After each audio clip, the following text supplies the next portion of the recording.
صدقہ فطر کس کس کی طرف سے دینا واجب ہے؟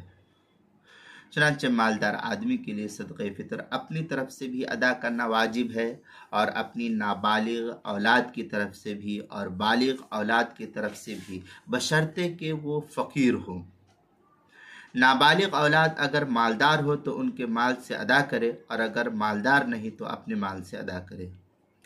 بالغ اولاد اگر مالدار ہے تو ان کی طرف سے صدقہ فطر ادا کرنا باپ پر واجب نہیں۔ باپ پر بالغ اولاد اگر مالدار ہے تو ان کی طرف سے صدقہ فطر ادا کرنا یہ باپ پر واجب نہیں ہے۔ ہاں، اگر باپ از خود ادا کر دے تو صدقہ فطر ادا ہو جائے گا، اس میں کوئی حرج کی بات نہیں ہے۔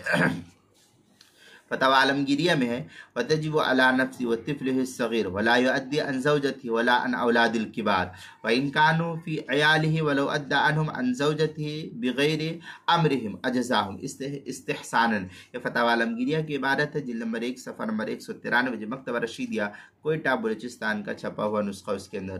روزے کے مسائل کا انسائکلوپیڈیا، اس کے حروف تہجی صاد، عنوان ہے صدقہ فطر کس کس کی طرف سے دینا واجب ہے، صفحہ نمبر 140 پر اس کو نقل کیا گیا ہے۔